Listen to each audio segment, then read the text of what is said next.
Марија, втор убав повод за твое гостување во нашата информативна програма. Овој пат станува збор за промоција на твојата втора книга Теорија на заговор. На почетокот да ги информираме нашите гледачи кога, каде ќе биде одржана промоцијата.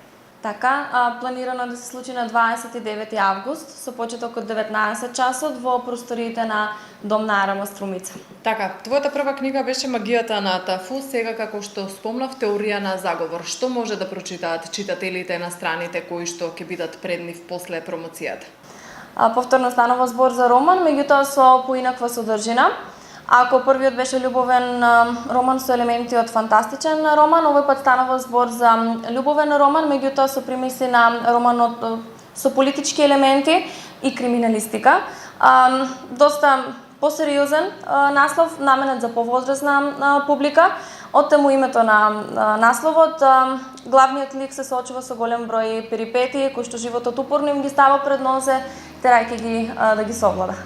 Од една страна теорија на заговор, од друга страна имаме пред нас ученик, ученичка која што току-што излегла од средношколските клупи. Значи ли тоа дека Марија одамна интересираат ваквите теми и ги следили трендовите пошироко по глобални политички движења кои што се случуваат, за да може сите тие прашања кои што ги отвора во теорија на заговор да ги скоцка како камчиња во еден мозаик кои што ќе дадат на крајот една интересна и впечатлива слика на читателите кога ќе ја прочитаат книгата.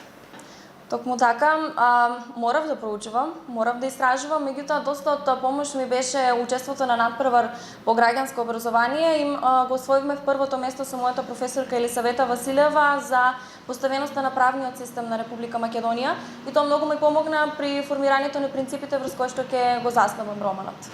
Така, претходно имаше уште еден роман на Магијата на Тафу. Каков беше приемот кај публиката? Дали тоа беше стимул за тебе за да напишеш уште еден втор роман? И колку време, како оди процесот на пишување? Колку време дневно, дали тоа оди кога во момент кога ќе добиеш инспирација или си имаш поставено систем на работа? Одзивот на публиката беше огромен, бев премногу задоволна од промоцијата, се бараше некој столче повеќе во салата на Дом на Арама.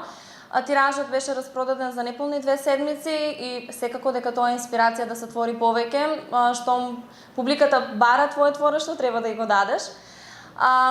Не секогаш се пишува, зависи од како ќе ти се погоди денот, дали имаш инспирација. Најмногу инспирација добивам патувајќи, затоа сакам да патувам.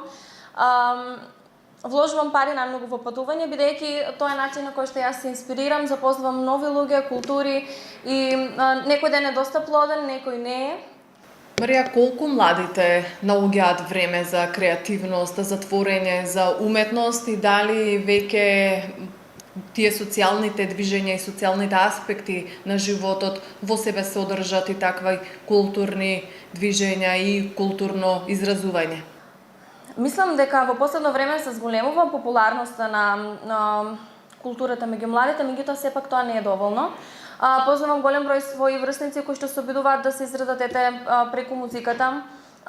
Со уметнички изложби имав за чест да бидам промотор на уметничката изложба на Таше Певкев, меѓутоа тоа не е доволно.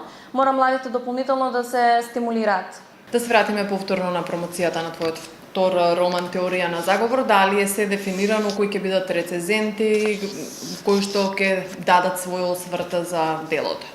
Така, промоцијата се уште се планира, така што немам сигурни имиња околу промотори.